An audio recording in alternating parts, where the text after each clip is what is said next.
오늘 우리에게 주신 말씀은 누가복음 4장 16절부터 30절까지 말씀입니다.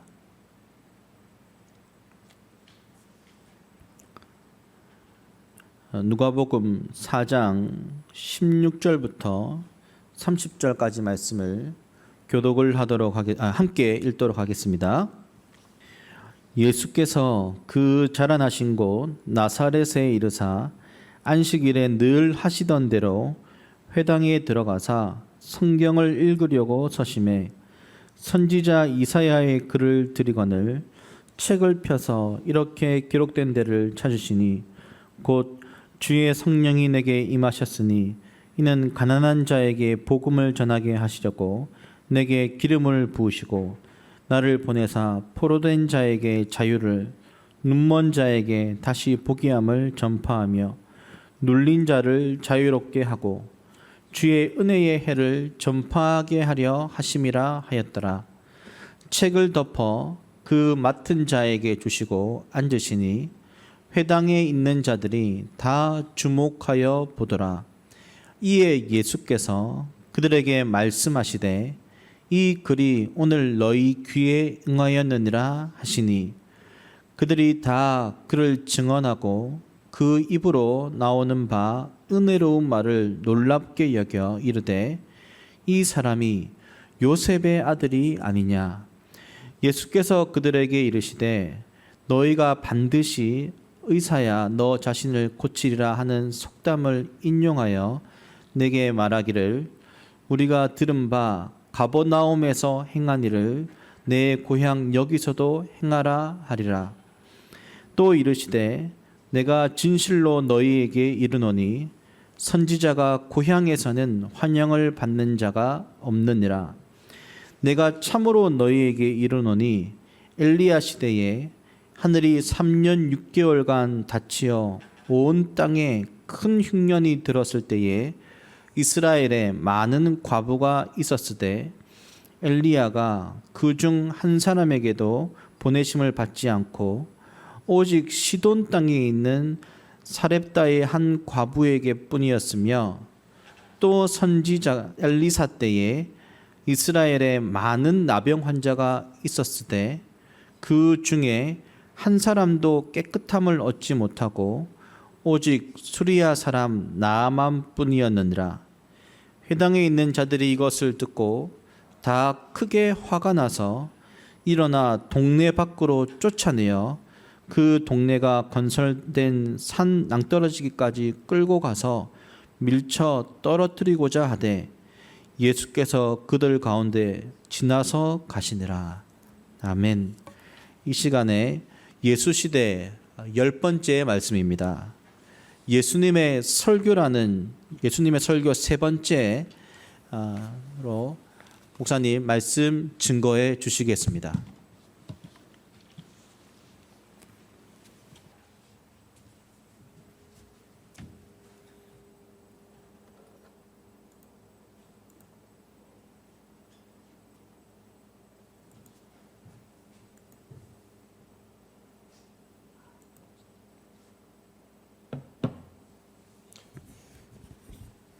여러분 반갑습니다. 한 주간 동안 평안하셨습니까? 지금 코로나가 잘 잡히지 않는 가운데 있어서 사회적으로는 우리가 많이 다 긴장하고 그렇게 지나고 있습니다. 우리가 이제 예수 시대의 말씀을 보면서 예수님 시대의 그 말씀이 단순히 2000년 전의 말씀이 아니고 오늘 우리 시대에 적용하려고 우리가 많이 노력하고 있는데 힘들고 어렵지만 그러나 이 땅에 빛으로 오셨던 그 예수님을 기억하면서 오늘도 힘들고 어려운 시대를 우리가 살아가지만 그러나 말씀 속에서 위로를 얻고 또 말씀 속에서 길을 찾고 또 말씀으로 또 살아가는 우리가 한 주가 되기를 그렇게 기대하면서 말씀을 전하겠습니다. 기도하고 말씀 전하겠습니다. 사랑의 주님 감사합니다. 오늘 우리들이 함께 모여 또 말씀을 봅니다. 성령 하나님, 성경을 쓰셨던 성령께서 오늘도 우리 공동체에 말씀하시며 우리가 이 말씀 앞에 반응하게 하시며 말씀으로 살아내게 하시며 이 땅 가운데 임한 그 하나님 나라를 우리가 확장하는 일에 쓰임받는 공동체가 되도록 우리를 사용하여 주옵소서. 감사를 드리며 예수님 이름으로 기도합니다. 아멘.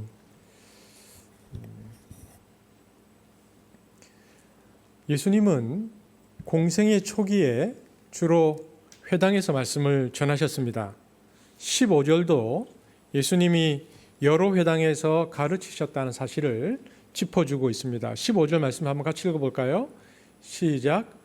친히 그 여러 회당에서 가르치심에. 오늘 본문 16절은 예수께서 안식일을 맞아 자라나신 나사렛의 한 회당에 들어가서 성경을 읽었다라고 언급하고 있습니다. 16절 말씀 다 함께 읽겠습니다. 시작. 예수께서 그 자라나신 곳 나사렛에 이르사 안식일에 늘 하시던 대로 회당에 들어가사 성경을 읽으려고 서심해. 우리가 이런 구절에서 알 수 있듯이 예수님은 당시 일반적인 랍비와 마찬가지로 회당에서 하나님의 말씀을 전하셨습니다. 그런데 예수님은 한 곳에 북박이로 활동하는 랍비가 아니고 유랑 랍비였습니다.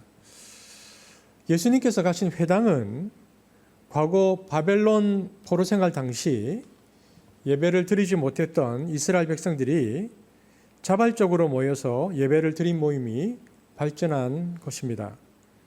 회당은 유대인들이 정기적으로 모여서 말씀을 읽고 배우는 곳으로 종교 교육의 센터라고 말할 수 있습니다. 당시 문헌에 따르면 회당에서 드리는 예배 순서는 다음과 같은 순서를 가졌는데요. 먼저 회당에 모이면 우리가 잘 아는 쉐마 본문, 이스라엘아 들으라 이 신명기 6장을 그들이 복창했고 이어서 기도가 있었습니다. 그리고 모세오경과 선지서를 읽었고요. 그리고 그것에 대한 설교를 했습니다. 회당에서는 그 지역의 방문자들에게 성경을 읽고 설교하는 기회를 맡기는 경우가 종종 있었는데 회당에는 회당장이라는 사람이 있었죠. 그런데 공생의 초창기에는 예수님이 회당장들과의 관계가 좋아서 회당 출입이 자유로웠는데 성경을 보면 언제부터인가 이 형편이 좀 달라진 것을 볼 수 있습니다. 그래서 예수님은 그 뒤로는 시장이나 해변 그리고 광야 같은 곳에서 사람들에게 말씀을 전하셨습니다. 그러면 예수님이 왜 회당에서 어느 순간부터 배척을 당하시게 되었을까? 그 단초가 오늘 본문에 있습니다. 16절 말씀 다 함께 다시 한번 읽어보겠습니다. 시작. 예수께서 그 자라나신 곳 나사렛에 이르사 안식일에 늘 하시던 대로 회당에 들어가사 성경을 읽으려며 서심해. 예수님이 성경을 읽으려고 앞자리에 섰다라고 되어 있습니다.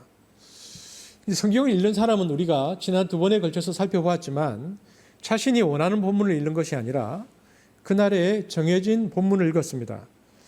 예수님은 회당 일을 도와주는 사람에게서 양피지 두루마리 성경을 받았습니다. 이사야는 전체가 66장이나 되는데요.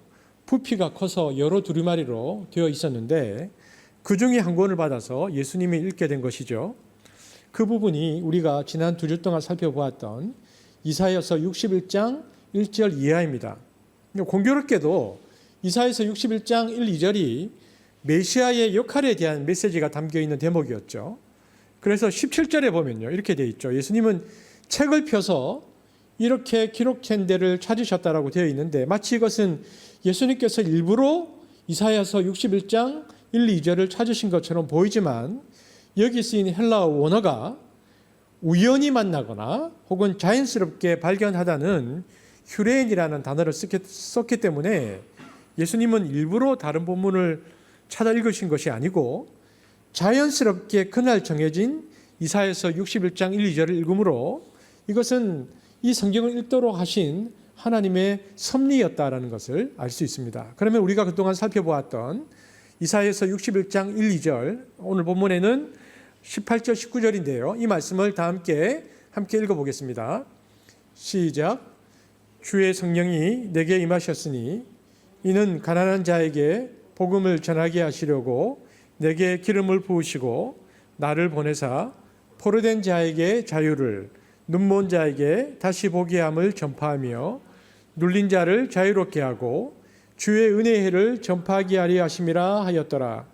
여러분, 이 본문, 이 희년에 관한 본문들 이제 기억이 나시죠? 한마디로 무엇입니까? 이 본문이 말하는 것은 억압당하는 사람들에게 임하는 해방과 자유가 그 핵심입니다.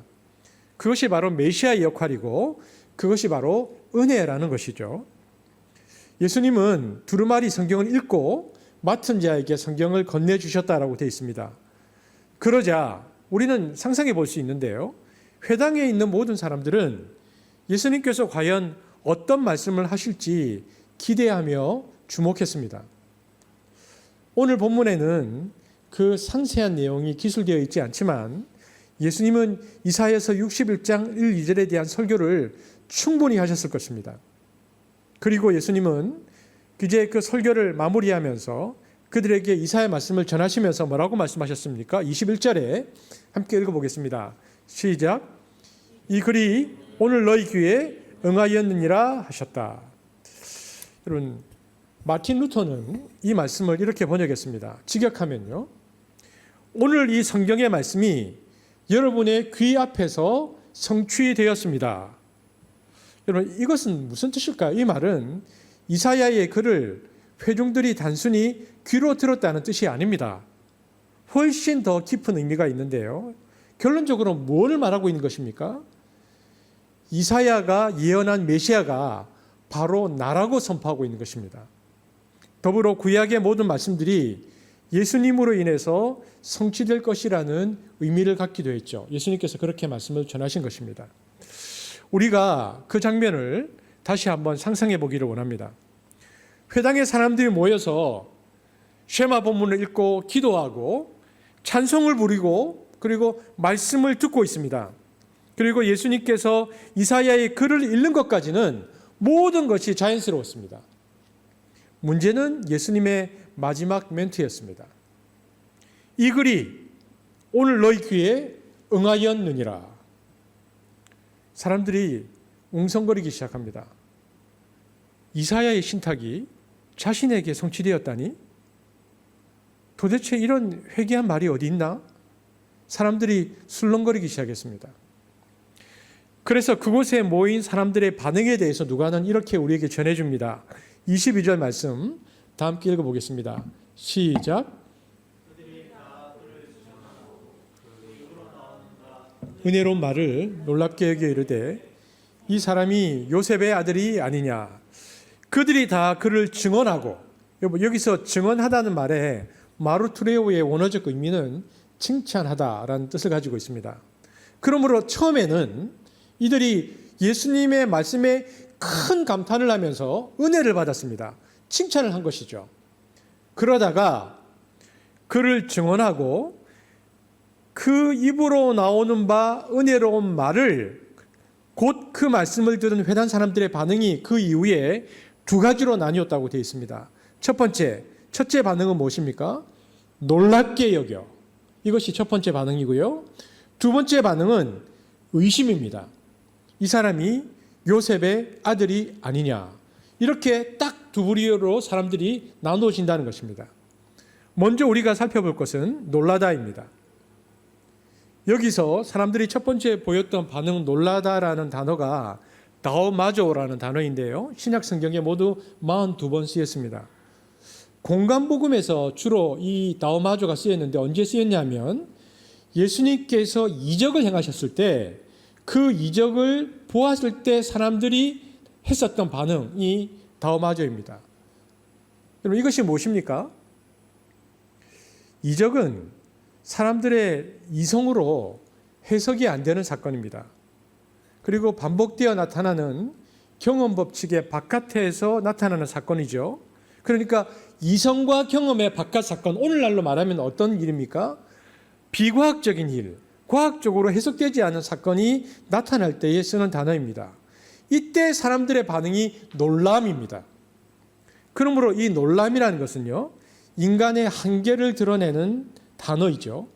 그러니까 내 이성과 내 경험의 한계가 놀람이라는 형태로 나타나는 것입니다. 이것을 종교학에서는 뭐라고 부르냐면 신의 무한한 앞에서 인간의 유한성의 표현이다. 그것을 놀람이라고 표현합니다. 예수님의 그날 메시지가 이적을 보고 사람들이 놀라는 정도의 충격이었고 그 정도로 강력했다라고 누가가 쓰는 거죠. 이것은 당시 바리새인들과 서기관들이 가지는 율법의 지식과 체계로는 도무지 해석이 안 되는 강력한 메시지가 전해졌다는 것을 말해주고 있습니다. 그러니까 여기서 놀라더라는 단어는 율법의 한계를 드러내는 단어이기도 했습니다. 그러므로 오늘 여기서 그들이 말씀을 들었던 사람들의 이 놀람은요, 인간이 유한한 존재라는 것을 드러내는 것을 표현하는 단어이기도 하고요. 그리고 또 하나는 그들이 지금까지 가져왔던 종교적인 틀, 그러니까 율법주의, 또 율법의 법칙, 율법의 룰에 의해서 해석이 안 되는 메시지였다는 것을 나타내는 것이죠. 그 율법의 벽과 부딪히면서 느끼는 인간의 자기 한계가 놀람으로 드러나는 것입니다. 그래서 그들은 놀랐다 이렇게 표현하죠. 여러분, 그런데 저와 여러분이 여기서 한 가지 생각해 보아야 할 것이 있습니다. 이 놀람이라는 것 있잖아요. 이 놀람은 중립적입니다. 그냥 놀라는 겁니다. 놀람 자체가 사람을 믿음으로 이끌지는 않습니다. 공간복음서 대부분을 보면 바리새인들도 그리고 예수님을 적대했던 사람들도 예수님의 이적과 메시지 앞에서 놀라더라라고 되어 있습니다. 하지만 그들은 그 중립적 놀람에서 멈추었습니다. 그리고 믿음까지 가지 못했죠. 이처럼 놀람은 어떤 거냐면 속성상 자기 한계만 발견하는 것입니다. 이상하다. 도대체 이게 무슨 일이지? 자기의 머리로도 경험으로도 해석이 안 되는 어떤 일, 너무 무엇이지라는 자기 한계의 발견이죠. 그리고 놀람은 그것으로 끝나는 것입니다. 놀람이라는 것은 그런 중립적 의미가 있는 것입니다. 그러나 그 놀람에, 그 중립적 의미의 놀람에 성령의 은혜가 임하면 달라집니다. 자기를 놀라게 하는, 즉 자기 벽의 한계를 느끼게 하는 그 사건이나 신에 대해서 성령이 임하면 그 놀람이라는 것에서 그치지 않고 마음이 열리게 되는데, 마음이 열리는 순간부터 믿음이 그 사람에게 발생합니다. 이처럼 마음의 열림은 놀람으로 일어나지 않고 성령의 역사로만 일어납니다. 이것이 성경의 가르침입니다. 여러분, 성경을 보면요, 어떤 사건 앞에서 성령이 임해서 놀라고 마음이 열려서 믿는 자가 있고요, 그렇지 않고 놀라기만 하고 이상하다, 기이 여기고 돌아서는 사람이 있는 것을 봅니다. 그런데 한 번 더 생각해 보면 그냥 놀라서 기이 여기고 돌아가는 사람만 해도 괜찮은 사람입니다. 성경에 보면 놀라고 나서 자기 한계를 오히려 더 강화시키는 사람들이 있습니다. 놀라고 아예 문을 닫아버리는 사람, 이런 사람들이 율법주의자들입니다. 왜냐하면 놀람을 인정하고 받아들여버리면 율법의 유한함, 율법의 부족함, 율법으로 해석할 수 없는 자기들만이 가지고 있는 그 룰을 벗어난 하나님을 인정하는 것이 되어버리거든요. 그래서 놀란 다음 더욱더 자기의 편견을 강화시킵니다. 그래서 오늘 나사렛 사람들의 반응이 그랬다는 것입니다. 누가복음 4장 22절 한번 같이 읽어볼까요? 시작.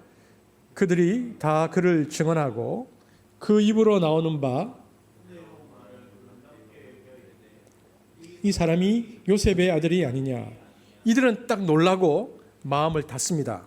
그리고는 자기 한계를 더 강화시키면서 의심하면서 뭐라고 말했습니까? 이 사람이 요셉의 아들 아니냐. 이처럼 이 사람들의 둘째 반응은요, 의심이었습니다. 이들은 조금 전까지 받았던 그 은혜는 사라지고요, 예수님이 요셉의 아들이라는 것에 초점을 맞추며 적대적인 반응으로 딱 돌았습니다. 여러분, 요셉이 누구입니까? 요셉은 평범한 목수죠. 그 동네에서 이렇다 할 정도로 내놓을 만한 것이 없는 사람입니다. 촌장도 아니고 랍비도 아니고 부자도 아닙니다. 그냥 그렇고 그런 노동자죠. 그들은 예수님을 이런 요셉의 아들로만 기억했습니다. 그러니까 그런 예수님이 메시아라는 사실을 그들이 받아들이기 힘들었죠. 그러니까 그들이 이렇게 말하는 겁니다. 이 말씀이 내게 응했다고? 야, 우리가 그동안 너를 알고 지냈는데 너 우리 동네에서 컸는데 네가 무슨 메시아냐? 이런 반응을 그들이 보였다는 것입니다. 자신들의 한계를 인정하지 않는 것입니다. 오히려 자신들의 벽을 방어하려고 했습니다. 그 한계를 방어하는 방식이 목수의 아들 아니냐라는 것으로 자신의 한계를 그들이 현재 방어하고 있습니다. 그리고요, 예수님에 대한 이런 몰 이해는 나사렛 사람들만의 문제가 아니었습니다. 이것은 바리새인들로 대표되는 당시 기존의 종교 엘리트 모두에게 해당되는 문제였습니다. 그들은 예수님의 가르침과 예수님의 이 행위가 정말 못마땅했습니다. 그리고 그의 가르침과 행위는 지금까지 그들이 가르쳐왔던 그들의 전통과 너무나 어긋나 있습니다. 나사렛 사람들은 그래서 예수님을 한 고향에서 보았기 때문에 너무 잘 알았기 때문에 거부한 것이라면, 바리새인들은 딱 직관적으로 예수님이 자신들과 너무 다르기 때문이라는 것을 알아서 예수님을 거부하고 있습니다. 이렇게 나사렛 사람들과 바리새인들이 예수님을 딱 거부하니까 예수님께서 어떤 반응을 보이셨는가? 누가복음 4장 23절을 세 번역으로 읽어보겠습니다. 함께 보겠습니다. 시작. 그래서 예수께서 그들에게 말씀하셨다.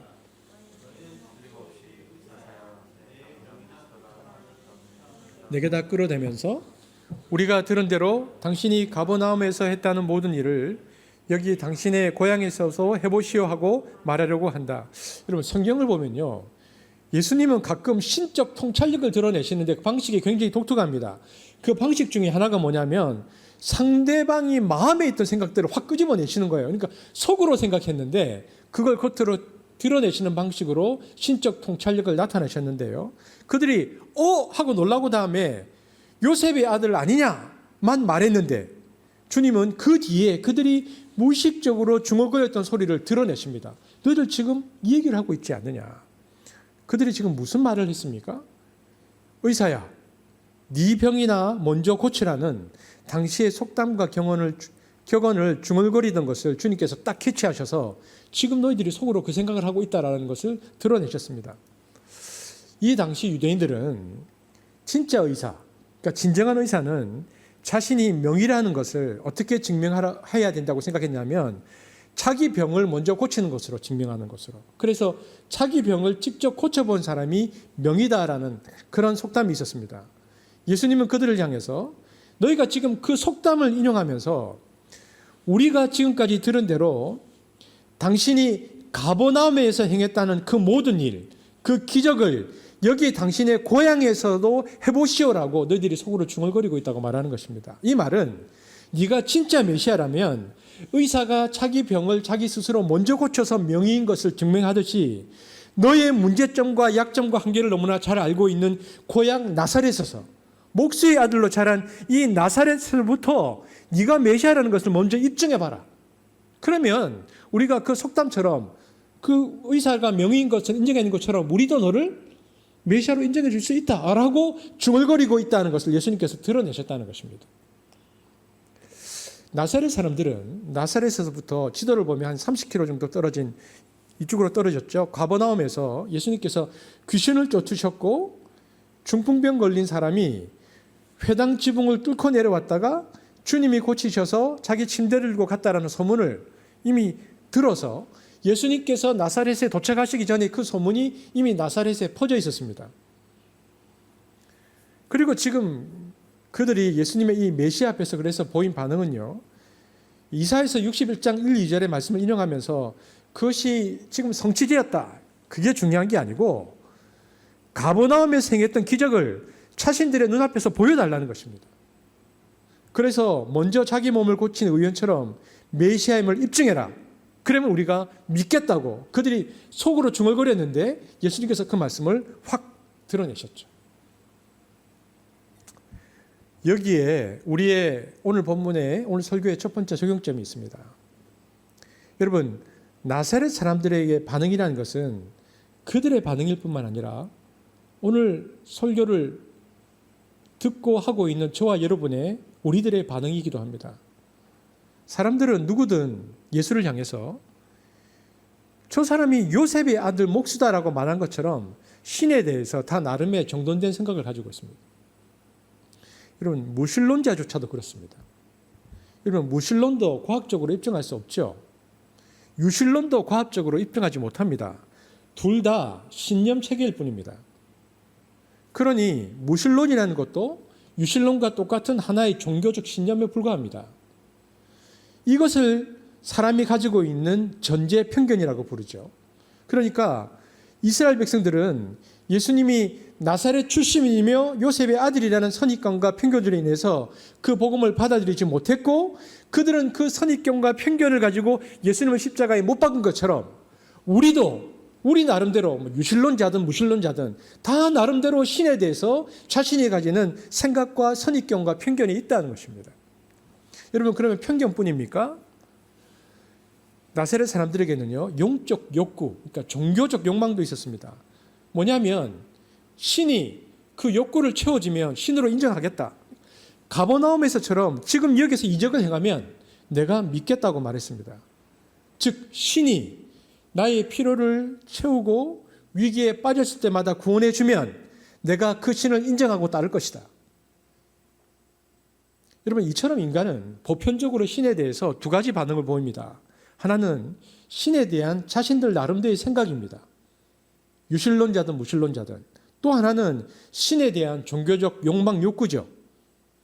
나사렛 사람들이 지금 그 반응을 보이고 있는 것입니다. 그런데 오늘 예수님은 이 두 가지를 다 거절하십니다. 우리 생각에는 주님이 그들의 편견을 제거해 주시고 그들의 욕망을 들어주셔서 그들로 하여금 정말 우리가 소문만 들었는데 저분이야말로 메시아다라는 고백을 이끌어내었으면 좋았을 것이라고 생각하는데 예수님은 딱 거절하십니다. 둘 다 거절하십니다. 왜 그러셨을까요? 여러분, 우리가 예수님의 이적에 대한 말씀을 함께 들었었죠. 너무 오래된 것이어서 기억이 안 날 수 있는데, 여러분, 예수님의 이적은 항상 어떤 차원에서 행해졌습니까? 예수님의 공생의 전체를 살펴보면 예수님의 이적은요, 사람들의 필요를 채우기 위한 차원으로는 단 한 번도 행한 적이 없다는 것을 우리가 보게 되었습니다. 예수님의 이적에 대한, 그럼 예수님께서는 이적을 왜 보이셨는가? 예수님의 이적에 대한 태도를 너무나 잘 보여주는 구절이 있습니다. 마태복음 12장 28절인데요. 한번 다 함께 말씀을 읽겠습니다. 시작. 성령을 힘입어 귀신을 쫓아내는 것이면 하나님의 나라가 이미 너희에게 임하였느니라. 내가 성령을 힘입어 귀신이 쫓겨가는 일, 뭡니까? 이적이 일어난 이유는 단 하나다. 무엇 때문에? 그것은 하나님 나라가 너희 가운데 임했다는 증거다. 즉 예수님은 하나님의 통치, 하나님의 다스림이 인간들의 삶에 들어오기 시작했고, 죄와 사망과 어둠으로 가득 찬 사탄의 세력을 뚫고 이 땅에 들어와서 그것을 해방시키고 있다는 증거로 이적을 행하신 것입니다. 안전뱅이가 일어나는 것도 질병으로부터 해방된 존재라는 것을 보여주기 위해서, 또 귀신으로부터 나음을 받는 것도 악한 영의 존재로부터 해방된 존재라는 것을 보여주는 하나님 나라의 통치의 증거로 예수님께서 이적을 일으키셨죠. 그러니까 주님의 이적은 이처럼 항상 공적인 의미가 있습니다. 하나님 나라가 임했다는 공공성이죠. 그러므로 어느 개인의 불쌍함이나 개인의 피로만을 채워주기 위한 것만으로는 예수님께서 이적을 행하지 않으셨습니다. 물론 어떤 특정한 사람들을 보시고 마음 아파하고 그들의 필요를 채워주신 영역이 있는 것은 사실이지만 그것만으로는 행하지 않으셨습니다. 개인의 절박한 상황과 하나님 나라의 공공성이 맞아떨어지는 어떤 상황 속에서 주님은 이적을 행하셨죠. 이것이 주님께서 이적을 행하신 이적의 특징입니다. 그런데 사람들이 오늘 나사렛 사람처럼 편견을 가지고 어떤 종교적 욕구를 체험받기 위한 차원에서 오늘 나사렛 사람들처럼 한번 행하라. 그러면 우리가 믿겠다. 그러면 주님은 그런 차원으로서는 이적을 행하지 않으시고 거절하셨습니다. 그리고는 예수님께서 무슨 얘기를 하시냐면 딱 거절하고는 너희들의 마음에 그런 편견, 그러니까 다친 마음과 잘못된 종교적 욕망으로 가득 차 있으니까 내가 이제 이 나사렛 사람, 네 고향 나사렛에서는 의도적으로 이적을 나는 베풀지 않을 것이다 말씀하십니다. 그것의 근거로 엘리사 시대를 예수님께서 딱 끄집어내십니다. 여러분, 예수님께서 엘리야 엘리사 시대 이야기를 꺼낸 이유가요, 이 이야기들의 장소가, 여기 보면 여러분 지도를 보면 지금 나사렛 보이죠? 여기 보면 오늘 이제 엘리야 엘리사 시대에 나오고 있는 그 엘리야 시대에 나왔던 장소는 시돈 보일 겁니다. 그리고 또 하나 엘리사 시대에 나타나는 것은 오른쪽에 있는 수리아, 그러니까 시리아. 그러니까 예수님이 지금 계신 이 나사렛에서부터 얼마 떨어지지 않는 곳에서 일어났었던 구약 시대에 엘리와 엘리사 때 이야기를 딱 가지고 오십니다. 무슨 얘기일까? 이것은 예수님은 성경에서 들었던 혹은 고향 어르신들로부터 구전으로 들은 이야기들을 지금 자유롭게 인용하십니다. 그러니까 이 사람들에게 너무나 익숙한 어떤 지역에서 있었던 얘기를 딱 가지고 오시는 거죠. 그러면서 그들의 그런 종교적 편견과 욕구에 대해서 나는 여기서 그것을 행하지 않는다고 얘기하면서 이 이야기를 하십니다. 그것이 뭐냐? 누가복음 4장 25절에서 27절인데요. 다 함께 읽겠습니다. 시작. 내가 참으로 너에게 이르노니 온 땅에 큰 흉년이 들었을 때에 엘리야가 그중 한 사람에게도 보내심을 사렙다의 한 과부에게 뿐이었으며 또 선지자 엘리사 때에 이스라엘에 많은 나병 환자가 있었을 때 그중에 한 사람도 깨끗함을 얻지 못하고 오직 수리아 사람 나만 뿐이었느라. 여기 보십시오. 엘리야 시대에 이스라엘은 3년 6개월 동안 흉년이 들어서 많은 사람이 굶어 죽어갈 때에 당시에 수많은 과부들이 있었는데 그중에서 누구에게만? 시돈 땅에 있는 사렙다의 한 과부에게만 엘리야를 하나님이 보내셨다. 이렇게 말하고 있습니다. 여러분, 시돈 땅에 있는 사렙다의 한 과부 뭡니까? 이 여인이 누굽니까? 이방 여자입니다. 그리고 두 번째 엘리사 때도 말씀하시죠. 문둥병자가 그때 이스라엘에 굉장히 많았어. 그런데 그중 한 사람도 깨끗함을 받지 못했고 누구만? 시리아 사람 나만만 병고침을 받았어. 이 말은 편견과 이기적 욕망에 사로잡혀 있는 이스라엘에게 이제 은혜를 예수님께서 베풀지 않는다는 말입니다. 그 은혜가 대신 누구에게? 이방인에게 넘어간다. 사렙다 과부와 나만 장군에게 엘리야 엘리사 시대의 은혜가 베풀어졌듯이 이제는 폐역한 이스라엘은, 지금 거부하고 있는 이스라엘은 하나님 나라에서 죄됨을 당할 것이고 그 은총은 이방인에게로 넘어갈 것이다. 예수님께서 지금 그들에게 그 말씀을 하고 계시는 것입니다. 그래서 오늘 이 본문을 신약학자들은 예수의 이방인 선교 선언이다 이렇게 부릅니다. 이 말은 예수님이 나사렛에서 이적을 일으키지 않는 것만으로도 사람들이 막 이제는 뭐야? 저 가짜야? 막 분노를 일으킬 수 있는데 여기서 나는 더 이상 이적을 일으키지 않겠다. 그리고는 이방인에게 넘어갈 것이다. 이것은 그 얘기를 듣고 있던 사람들에게 불을 지피는 겁니다. 여러분, 이것은 예수님의 생애를 보면 정확히 나타나는데요.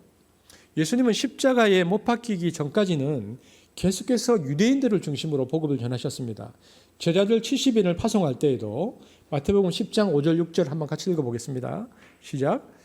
예수께서 이 12를 내보내시며 명하여 이르시되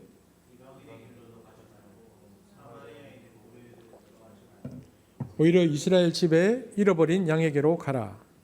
또 이방 여인 스로보니게 여인이 자기 딸을 고쳐달라고 부탁했을 때도 주님은 은근히 거절하세요. 한번 볼까요? 마태복음 7장 26절 27절 시작. 그녀는 스로보니게 태생의 그리스 사람인데 자기 딸에게 들린 귀신을 내쫓아달라고 예수님께 간청하였다. 그래서 예수님이 그 여자에게 말씀하셨다. 먼저 자녀들이 배불리 먹어야 한다. 자녀들의 빵을 빼앗아 개에게 던지는 것은 옳지 않다.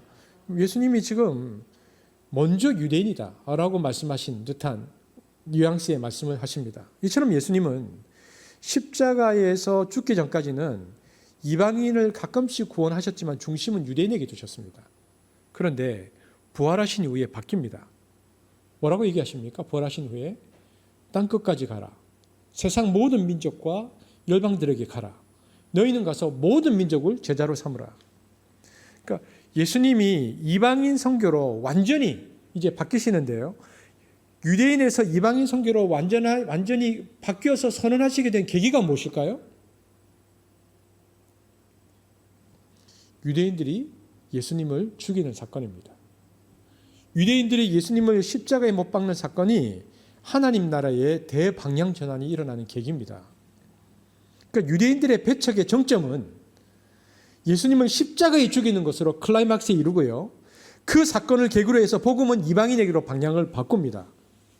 그러므로 십자가가 하나님 선교의 가장 중요한 대전환점인데 유대인 중심에서 이방인 중심으로 대전환점이 일어나는 것이죠. 오늘 예수님께서 그 사건을 암시하는 것입니다. 지금 너희 나사렛 회중이 지금 보이고 있는 이 태도, 바로 이 태도가 전 이스라엘의 태도가 될 것이고 이것 때문에 하나님은 이스라엘을 떠날 것이고 그 은혜가 이방인에게 갈 것이다. 예언적 선포를 예수님께서 지금 그들에게 하고 계시는 것입니다. 여러분, 이 본문에서 오늘날 우리들이 생각해야 할 것은 무엇인가? 교회입니다. 교회가 말씀 앞에서 편견을 내려놓고 교회가 종교적 이기심에 물들지 않고 주님 앞에 온전한 태도로 서 있으면 주님은 계속 교회를 도구로 쓰실 것입니다.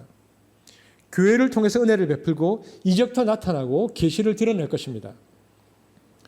그러나 만일 교회가 하나님 앞에서 나사렛 유대인들처럼 완악하고 그리고 하나님의 능력을 교회의 이적 목적을 위해서만 쓰려고 할 때에 하나님은 교회를 더 이상 사용하지 않을 것입니다. 우리가 생각해야 하는 것이 뭐냐? 다음 주에도 살필 것인데요. 주님은 하나님 나라를 위해서 이 땅에 오셨지 교회를 위해서 오시지 않았다는 것입니다. 많은 사람이 교회와 하나님 나라를 똑같이 생각합니다. 여러분, 저와 세가족 공부를 하실 때에 교회와 하나님 나라의 그 분리 균형에 관해서 제가 말씀을 드린 적이 있는데 기억이 아마 안 나실 겁니다. 많은 사람은 교회와 하나님 나라가 똑같다고 생각합니다. 여러분 어떻게 생각하십니까? 교회와 하나님 나라는 같은 것입니까? 많은 사람들은 같다고 생각하지만 역사 속에서 보면 교회가 하나님 나라 공동체였던 적도 있지만 오히려 교회가 하나님 나라로부터 너무 멀 때도 있었습니다. 오히려 교회가 하나님 앞에서 하나님 나라를 방해하는 걸림돌이 되는 경우도 2000년 교회 역사 속에 종종 있어 왔습니다. 주님은 사망과 죄와 어두움의 세력이 가득한 이 땅 가운데 그 죄와 사망을 끊어내고 많은 사람을 해방시키고 자유케 하기 위하여 인간의 몸을 입고 이 땅에 오신 분이십니다.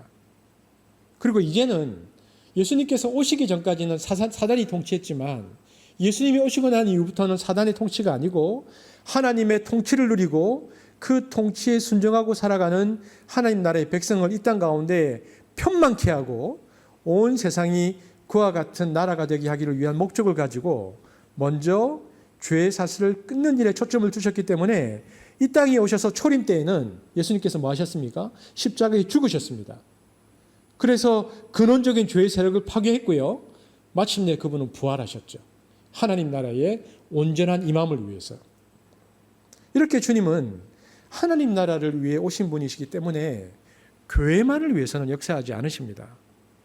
그런데 많은 사람들은 주님이 하나님 나라를 위해 오셨다는 사실을 잊어버리고 교회만을 위해서 오셨다고 생각합니다. 그러나 하나님은 오직 교회만을 생각하고 교회의 필요를 위해서만 생각하는 그곳에는 역사하지 않으셨습니다. 하지만 착각 가운데 교회를 키우는 것이 하나님 나라를 세우는 것이라는 편견과 아집에 사로잡혔던 개톨릭이 1500년 동안이나 그 일을 했습니다. 1000년 가까이 되었죠. 왜냐하면 313년부터 기독교가 용인되었으니까. 그래서 그들이 큰 건물과 왕국을 지었다가 마침내 부패하고는 하나님의 나라와 교회가 너무 머니까 종교개혁이 일어났습니다. 그런데 안타깝게도 종교개혁 이후 500년이 지났잖아요. 어느덧 개신교도 종교개혁 때의 캐톨릭과 아주 비슷한 양상을 보이고 있습니다. 하나님 나라와 교회가 또 거리가 있고 차이가 나기 시작한 것입니다. 여러분, 이런 상황일 때 주님께서 교회를 계속 사용하시겠는가 하는 겁니다. 유대인들이 편견과 욕심에 사로잡혀 예수님과 그 나라를 거부할 때에 예수님은 더 이상 유대인을 쓰지 않고 이방인을 들어 쓰신 것처럼 여러분 2000년 역사를 보면 역사적 상황 속에서 보면요. 교회가 하나님 나라를 세우는 것에 대한 순기중을 하지 않을 때에 주님은 교회를 쓰지 않고 다른 단체를 만들어서 쓰신 것을 볼 수 있습니다. 그럼 뭘 쓰셨습니까? 그때 주님께서 사용하셨던 것이요. 수도원 운동이었습니다. 그리고 또 하나는 선교 단체들, 선교 공동체였습니다. 여러분 유럽을 복음화한 것은 교회가 아니었습니다.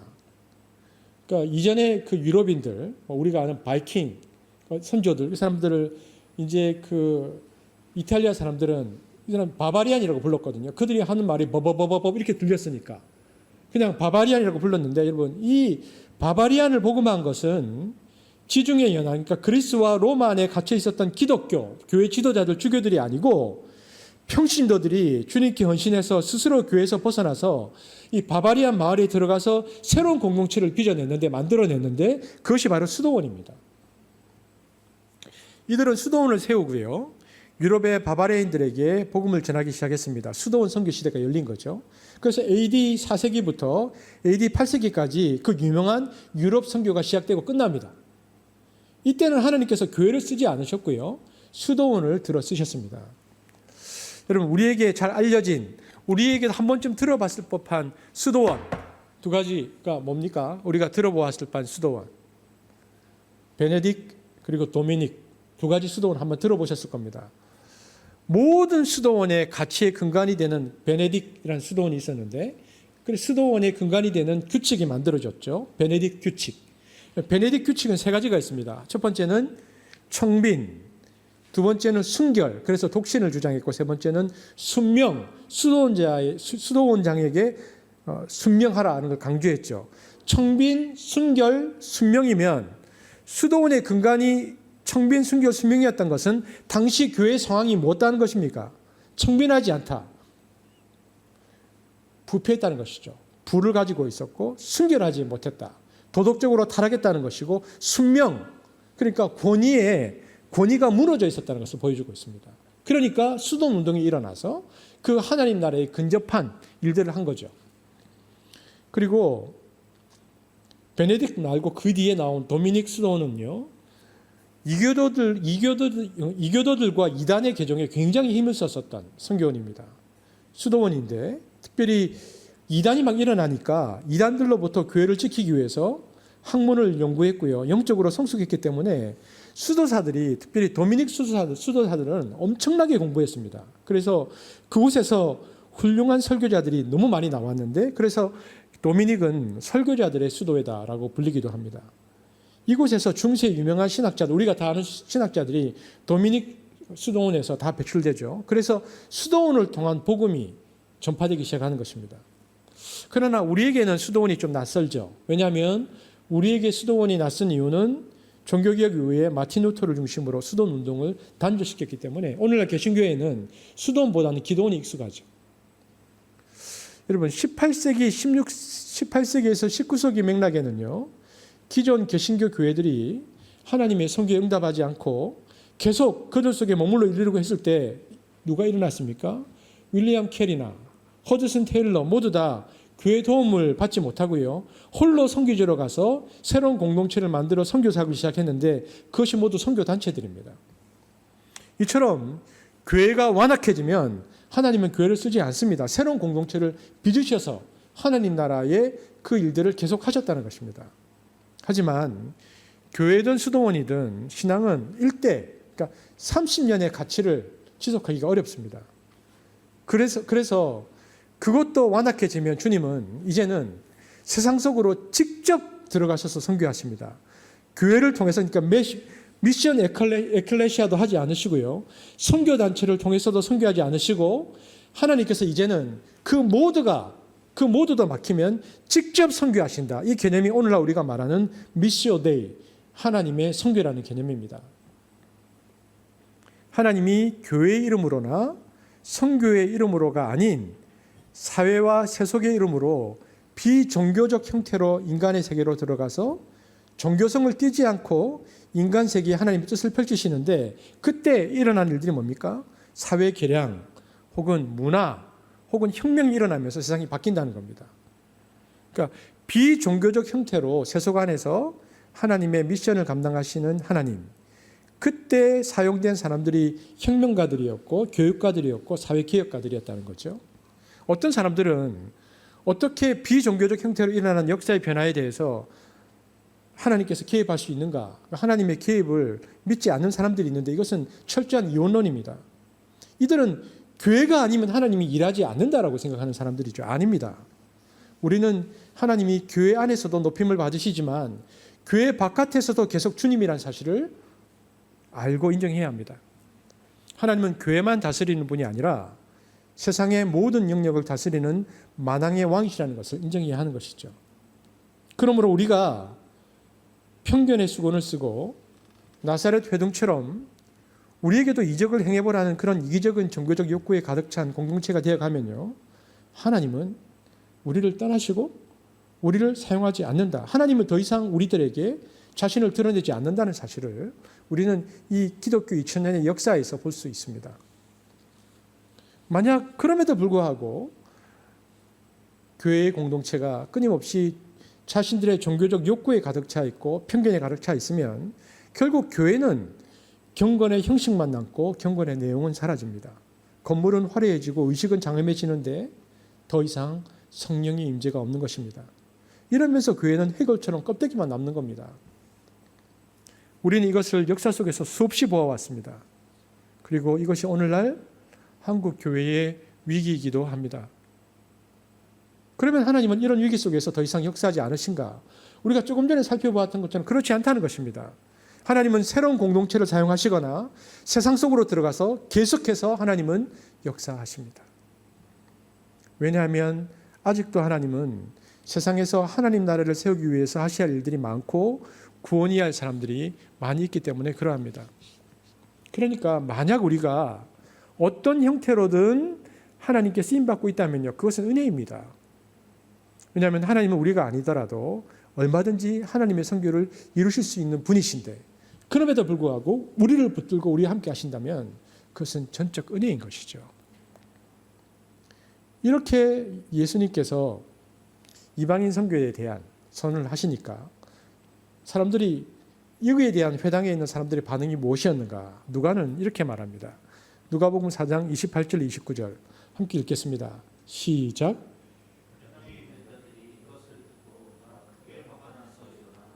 동네 밖으로 쫓아내어 그 동네가 건설된 산 낭떠리까지 끌고 가서 밀쳐 떨어뜨리고자 하되. 자, 이 사람들의 반응이 세 가지입니다. 오늘 설교 이후에 퀴즈 문제이기도 한데요. 그럼 보십시오. 지금 이 본문에서 이렇게 하되 이 사람들이 세 가지 반응을 보였습니다. 세 가지 반응이 뭡니까? 첫 번째 뭡니까? 이들의 첫 번째 반응? 분노, 화가 나서. 두 번째 뭡니까? 배척. 뭡니까? 동네 밖으로 쫓아내요. 이런 메시아 필요 없다는 겁니다. 세 번째는 뭡니까?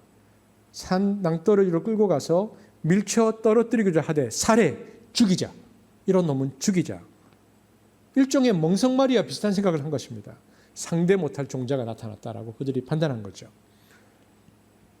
분노, 뭡니까? 그 다음에 배척, 그 다음 살해. 여러분, 무신론적 세계라는 것은요, 신이 우리가 원하는 대로 인간에게 행복을 해주지 못한다는 겁니다. 인간의 비극에 대해서 신은 철저히 침묵한다. 그리고 인간을 억압만 하고 어떤 도움도 주지 않는다. 그래서 종교가 필요 없는 것이다.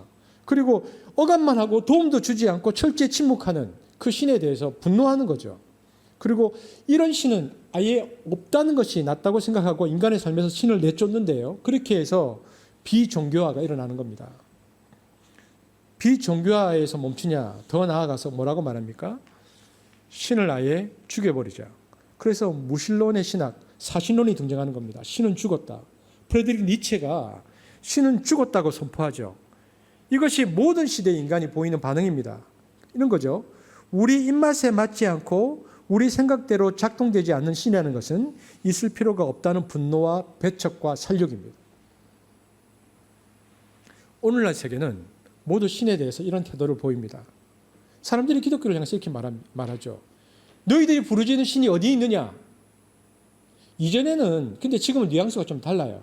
너희들이 부르짖는 신이 어디 있느냐 이전에 말했을 때는, 이전에는 그래도 세상이 불의와 이해할 수 없는 고난 앞에서, 인간의 한계 앞에서 인간의 투정과 같은 의미로 야 진짜 신이 있는데 그럴 수 있어 라고 말했다면, 요즘은 도덕과 상식이 무너진 기독교를 향해 한 빈정거림입니다. 신이 있어? 야 너네들 모습 보니까 신이 없어. 그 말을 듣고 우린 유구무원입니다. 할 말이 없습니다. 그럴 때 사람들은 나사렛 사람처럼 반응하죠. 그래서 분노하고 배척하고 죽이죠. 세계는 이처럼 비신화화되었고 비종교화되었고 무신론화되었고 신을 살육해버린 장소가 되었습니다. 그런 21세기를 저와 여러분이 살아가고 있고 우리 자녀들이 살아가고 있는 것입니다. 여러분, 그런데 그렇게 하고 보니까 이제 인간이 의지할 존재는 없죠. 신이 사라졌으니까. 여러분, 인간의 존엄성이라는 것도 사실 하나님의 형상이라는 이 절대적 가치가 끼워지고 나면요, 별게 없습니다. 인간의 가치라는 게 시장에서 그냥 가격 매기면 되는 겁니다.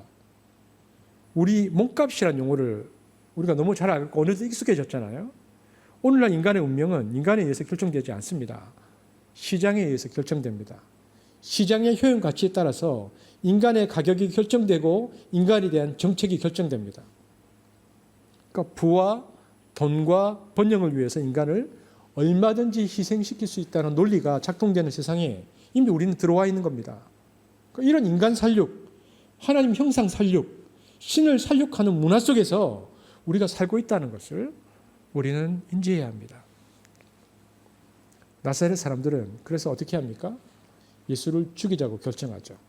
오늘 본문을 보면 예수를 끌고 어디로 갑니까? 동네 꼭대기에 있는 절벽으로 데려갔다 되어 있습니다. 누가복음 4장 28절 29절 함께 읽겠습니다. 시작. 회당에 있는 자들이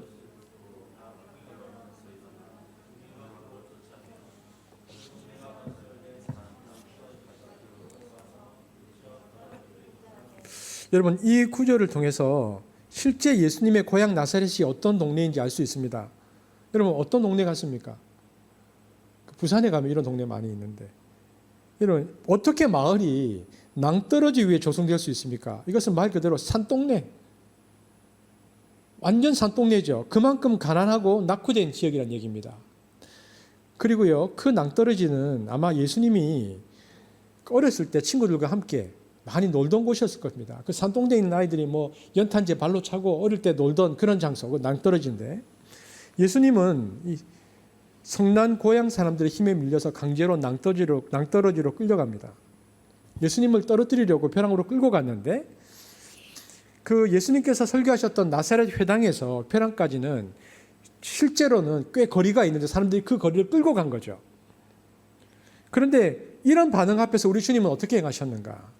오늘 30절이 우리에게 아주 중요한 깨달음을 줍니다. 끌고 갔는데 벼랑 끝에 딱 서서 이런 일이 있었다는 것입니다. 자, 다 같이 한번 읽어보겠습니다. 시작. 예수께서 그들 가운데 지나서 가시니라. 유유히 지나셨다.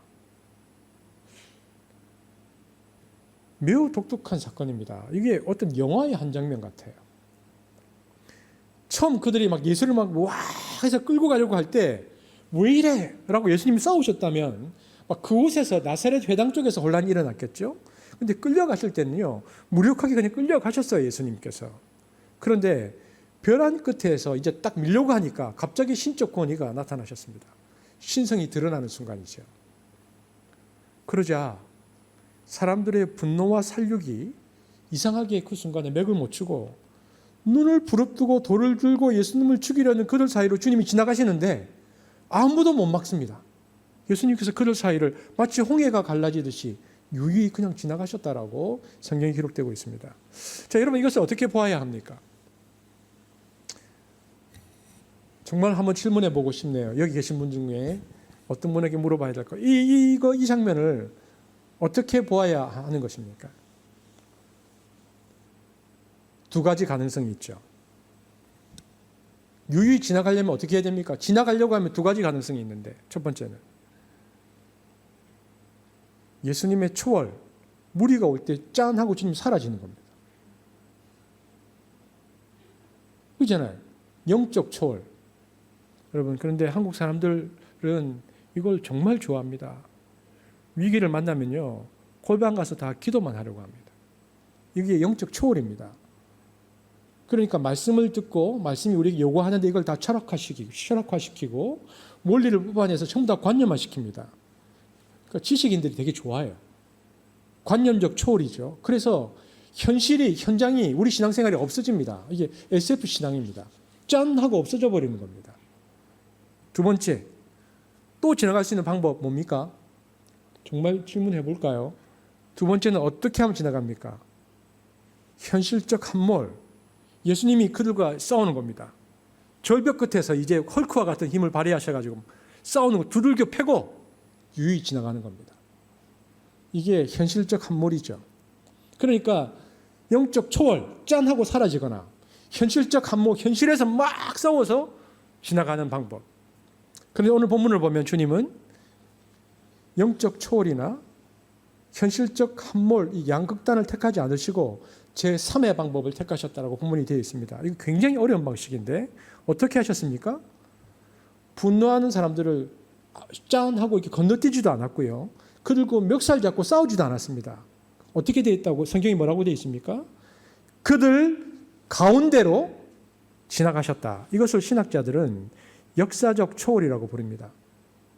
이 말의 뜻은 역사 안에서 그분은 존재하셨고 그 존재한 그곳에서 그분은 초월하셨다 이 뜻입니다. 주님은 역사적 현실을 회피하지 않으셨습니다.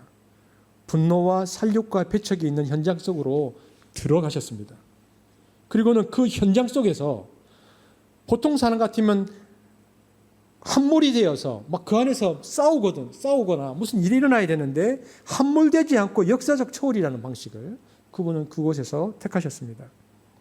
여러분, 이게 굉장히 어렵습니다. 왜냐하면 문제는 역사의 현장 안으로 들어가서 역사적 초월을 실천한다는 것은 진짜 어렵습니다. 왜냐하면 현장 속으로 이미 들어가면 거기에 휩쓸려서 그냥 역사적 함몰에 빠지기가 쉽습니다. 그럼 저는 80년대 대학을 다녔습니다. 학교를 거의 못 갔죠. 왜냐하면 대학을 다 폐쇄시키는 때에. 그래서 그 당시에 기독교 세계관에 대한 담론이 굉장히 많았습니다. 제가 오늘 설교를 준비하려고 찾아보니까 이 책이 없더라고요, 이제는. 그 당시에 IBP에서 나왔는데요. 그 송인규 교수님, 합신의 송인규 교수님이 썼던 아주 얇은, 제 기억에 그때 책이 900원인가 있었는데, 죄 많은 이 세상으로 충분한가라는 책이 있습니다. 제가 찾아보니까 없더라고요, 요즘은. 그 내용은 뭐냐면요. 독재군부 시절에 크리스찬들에게 대학생들이 이렇게 묻는 겁니다. 돌을 들 것인가, 기도를 할 것인가. 여러분은 어떻게 하시겠습니까? 돌을 들어야 하는가, 기도를 해야 할 것인가. 이게 굉장히 어려운 게요. 문제는 아무리 십자가의 정신, 하나님의 성령의 지배를 받은 상태 속에 있다 할지라도 시위와 데모의 현장 가운데 들어가면 돌을 안 던지기가 쉽지 않다는 겁니다. 그 안에 함몰되어 버려요. 현장 속에서 함몰되지 않고 그리스도인으로서의 정체성을 지키고 성령 안에서 예수님이 존재하셨던 존재 방식으로 서 있다는 게 매우 어렵습니다. 그래서 많은 사람들은 현장에 가지 않으려고 합니다. 골방으로 가려고 하죠. 교회당 안으로 들어옵니다. 교회 안에 머물러서 기도하려고 합니다. 이것은 종교적, 관념적, 영적 초월이죠. 그런데 오늘 본문에 보면 주님은 영적 초월이나 혹은 역사적 함몰, 양극단을 택하지 아니고 현장 속에서 역사적 초월이라는 방식을 택하셨다라고 되어 있습니다. 여러분, 분명 어떤 상황은 골방에서 기도하고 교회에 모여서 기도해야 합니다. 그러나 어떤 상황은 현장에 가서 기도해야 됩니다. 고통받는 현장에서, 피 흘리는 현장에서, 울부짖는 현장에 가서 현장의 부르짖음과 고통 소리를 들으면서 하나님 앞에 서서 해야 하는 기도가 있다는 것입니다. 이것이 기독교인의 바른 태도라는 것이죠. 그러니까 현장 안에서 초월하라. 분노와 살육에 함몰되지 않고 현장 속에서 고통받고 죽어가는 사람들을 위해서 하나님을 향하라. 이것이 현장 속에서 기도를 요청하시는 하나님입니다. 여러분, 우리가 창세기에 보면 소돔과 고모라에서 비명소리가 들릴 때 하늘에서 하나님은 구경만 하지 않으시고요, 직접 현장에 오셔서 살피시고 소돔과 고모라에서 내게 들리는 부르짖는 비명이 과연 그와 같은지 내가 보러 왔나라고 아브라함에게 말씀을 하십니다. 창세기 18장 20절 21절 한번 같이 보겠습니다. 시작.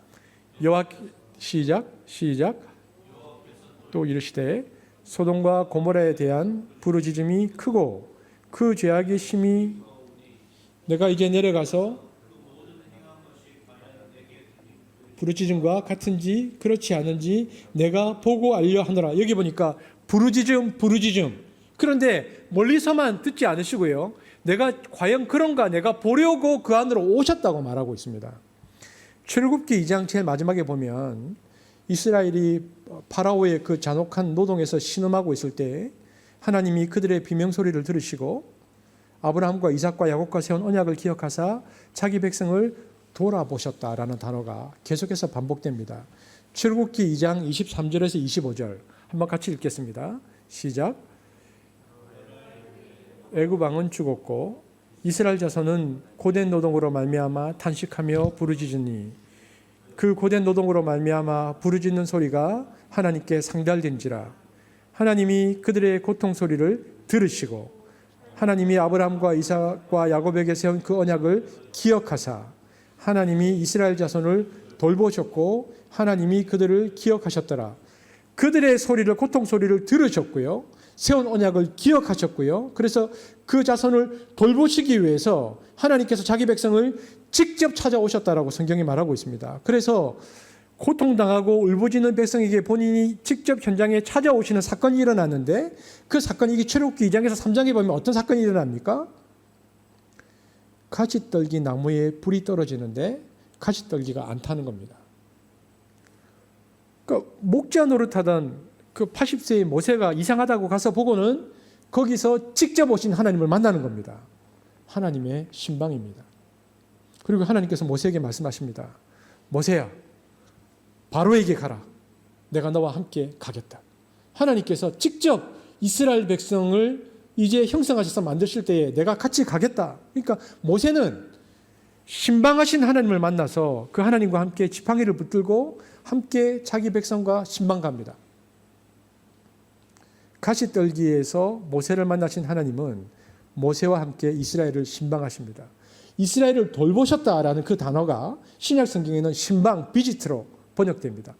그러니까 하나님께서 모세와 함께 이스라엘을 신방가신 것입니다. 하나님은 그래서 430년 동안 그들이 그토록 고통당했던 그 고통의 현장에 함께 하시면서 하나님의 초월성을 드러내시며 출애굽의 은총을 베푸십니다. 그리고 모세가 10가지 이적을 일으킬 때에 하나님께서 함께 하셔서 그들을 애굽에서 구원해내죠. 이것이 역사 속으로 들어가셔서 하나님의 초월성을 드러내시는 방법인데, 하나님의 신방인데, 그 결과는 구원과 해방이었습니다. 이것이 하나님께서 역사 속에서 행하시는 방식이었죠. 그러므로 역사적 현실을 너무 쉽게 무시하고 골방으로 도망가서는 안 됩니다. 우리는 역사의 현장에 있어야 합니다. 그리고 그곳에서 기도해야 합니다.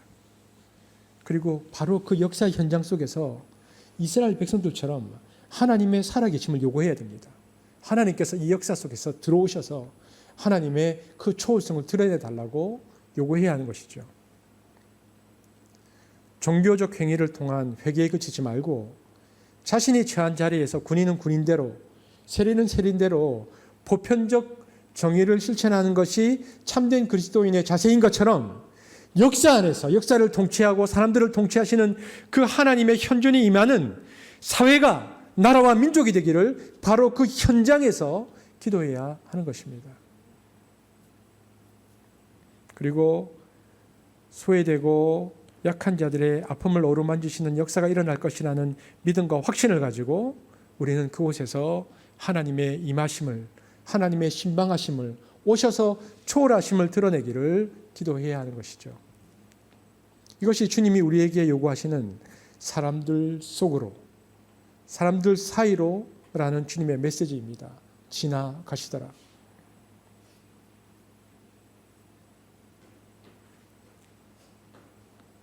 그래서 역사의 현장 속에서 함몰되지 않고 하나님께서 역사해 주시기를 신에 대한 분노와 배척과 살육의 세상에서 눈물과 고통과 아픔을 없애주시기를 간절히 기도하는 것이 오늘 크리스찬의 역할이라는 것입니다.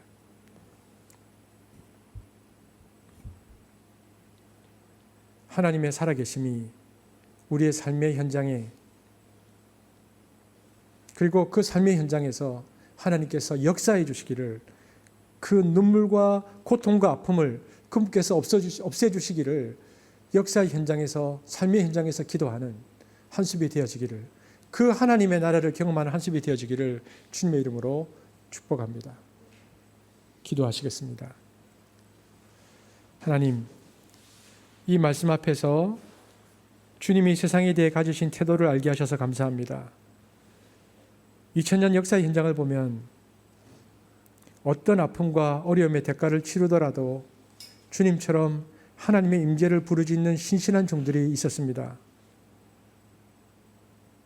그러나 오늘날 교회는 이런 자세를 잃어버려서 안이해졌고 이기적인 자리에 머물러 있고 하나님에 대해서 개인의 욕망만 채워달라는, 그렇게 부르짖는 교회가 되어버렸습니다.